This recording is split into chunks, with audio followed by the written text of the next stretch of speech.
Ya, terima kasih Anda masih bersama kami. Bagi Anda yang baru saja bergabung, kami hadirkan kembali 3 berita utama hari ini. Bocah berusia 10 tahun tewas terperosok ke sumur sedalam 20 meter saat bermain bersama teman-temannya di Banyumas.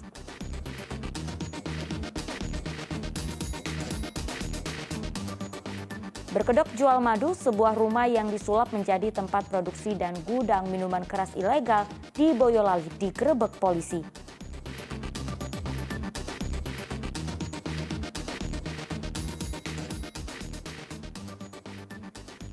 Bekerja di luar negeri tetapi tidak sesuai kontrak kerja, puluhan pekerja migran asal Banyumas jadi korban tindak pidana perdagangan orang.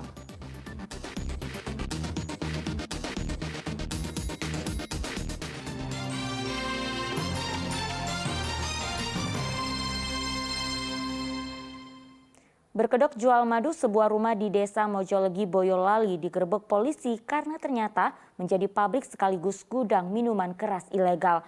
Ribuan botol miras disita sebagai barang bukti. Ribuan botol minuman keras dan puluhan jerigen ciu disita Satuan Reskrim Kepolisian Resor Boyolali dari sebuah rumah di Desa Mojolegi, Kecamatan Teras, Boyolali. Polisi menggerebek rumah ini karena ternyata disulap menjadi tempat produksi sekaligus gudang minuman keras ilegal. Polisi langsung mengangkut seluruh barang bukti ke atas truk termasuk botol-botol kosong. Penggerebekan atas informasi masyarakat. Selama ini pemilik rumah menjalankan bisnis minuman keras ilegal dengan kedok jual madu. Dan kami benar ditemukan di tempat ini, tempat merupakan penyimpanan atau gudang dari minuman-minuman yang beralkohol, berbagai merek. Ada drum, ada vodka, kemudian ada banyak juga tanpa merek. Nah, apa yang disebut namanya itu? Klutuk, ciu. Ada sekitar, kalau hitungan kasar itu sekitar ribuan botol. Ini belum kita hitung secara rigid. Nanti kemudian ini sudah kita masukkan ke dalam truk, berjumlah 2 truk untuk kita amankan di Polres Boyolali, dan ini akan kita tindak lanjuti untuk melakukan penyidikan lebih lanjut. Polisi masih meminta keterangan pemilik rumah dan belum ditetapkan sebagai tersangka. Yulianto melaporkan dari Boyolali. Kader Gerakan Pemuda Ansor NU dan Barisan Ansor Serbaguna Tegal menarik dukungan terhadap DPC Partai Kebangkitan Bangsa PKB karena merasa tidak dihargai terkait nomor urut caleg. Mereka kemudian ramai-ramai menyeberang ke Partai Persatuan Pembangunan atau P3. Puluhan kader GP Ansor Nahdlatul Ulama dan Banser Kabupaten Tegal mendatangi kantor DPC Partai Persatuan Pembangunan P3 Kabupaten Tegal Rabu sore. Mereka menyatakan diri bergabung menjadi kader Partai Kabah itu. Selama ini kader GP Ansor dan Banser mendukung DPC Partai Kebangkitan Bangsa PKB Kabupaten Tegal. Namun mereka begitu kecewa lantaran merasa dukungannya tidak dihargai PKB. Salah satu penyebab utamanya lantaran pengurus DPC PKB Kabupaten Tegal menempatkan caleg dari GP Ansor dan Banser Kabupaten Tegal pada nomor urut buncit. Alasan utama yang pertama, kami dikecilkan oleh PKB hingga kader kami tentunya kebetulan rumah yang paling nyaman dan ideal dan tentunya tidak jauh dari aspirasi Nahdlatul Ulama itu adalah P3.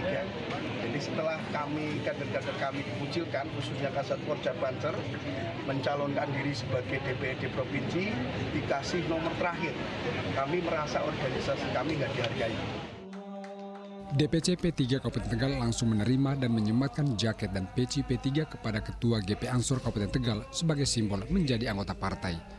Bersamaan dengan sikap pindah ke Partai Kabah, 4 caleg dari kader GP Ansor dan Banser mencabut berkas di DPC PKB dan beralih mendaftar sebagai bakal calon legislatif dari DPC P3 Kabupaten Tegal. Kuncoro Wijayanto melaporkan dari Kabupaten Tegal. Untuk menjaring siswa sesuai kuota kursi yang tersedia, yakni 84 kursi, SD Negeri Sarirejo memperluas zonasi. Sementara untuk memperlancar proses pendaftaran pada tanggal 18 Juni, pihak sekolah akan menyediakan 4 operator dan 1 petugas helpdesk. SD Negeri Sarirejo membantu para orang tua siswa yang akan mendaftarkan anaknya sekolah di SD Negeri di Kota Semarang. Hingga hari keempat, setidaknya sudah ada sekitar 50 orang tua meminta bantuan untuk verifikasi data maupun sekedar mencari informasi. Pada PPDB tahun ini, SD Negeri Sarirejo membuka 3 rombongan kelas dengan kapasitas 84 kursi. Sementara untuk memperlancar proses pendaftaran secara online, SD Negeri Sarirejo telah menyiapkan 4 orang operator dan 1 petugas helpdesk. Tapi ada sekitar 50-an orang tua yang mencari informasi kaitannya dengan PPD tahun 2023. Ada yang inputting, ada yang cross-check karena tidak mantap, ada yang memang ada koreksi, seperti itu. Yang mana tahun PPD tahun ini kan satuan pendidikan atau Satmikal diberi wewenang untuk bisa mengoreksi pendaftar atau tambah data. Tahun ini zonasi SD Negeri Sarirejo diperluas dari hanya 4 kelurahan menjadi 8 kelurahan. Ini disebabkan karena pada PPDB tahun lalu jumlah pendaftarannya kurang, yaitu hanya memperoleh 73 siswa dari 84 kursi. PPDB akan diselenggarakan mulai hari Senin, yaitu tanggal 18 hingga 20 Juni 2023. Ali Mustakfirin melaporkan dari Kota Semarang.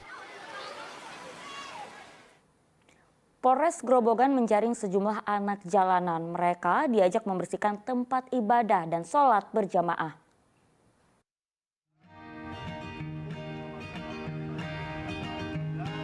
Beginilah pembinaan terhadap 5 anak jalanan yang dilakukan di Mapolres Grobogan. Pembinaan polisi kali ini berbeda dengan sebelumnya. Polisi berbicara dari hati ke hati dan mengajak mereka untuk melakukan kegiatan yang bermanfaat. Anak jalanan diajak membersihkan sejumlah tempat ibadah, diantaranya Masjid Jabalul Khair Purwodadi dan Kelenteng Hok Anbio Purwodadi.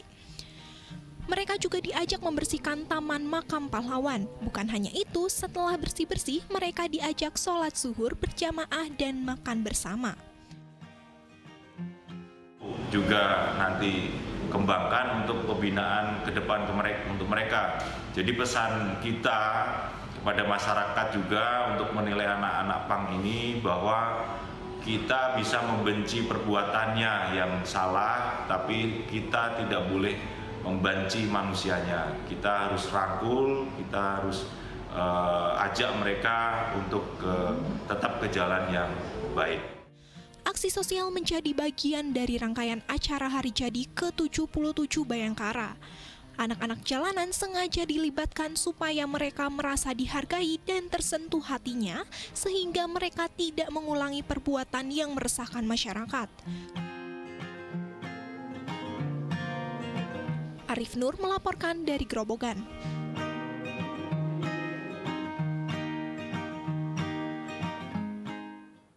Ya, meski status darurat COVID-19 telah dicabut, tak membuat vaksinasi tak dipenuhi.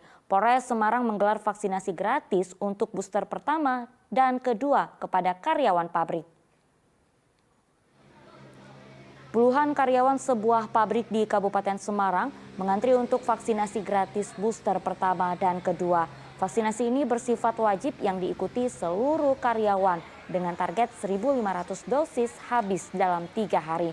Seluruh karyawan menerima vaksin jenis Sinopharm usai bekerja. Kegiatan ini sebagai bentuk memenuhi imbauan pemerintah dalam melengkapi 4 dosis vaksin COVID-19.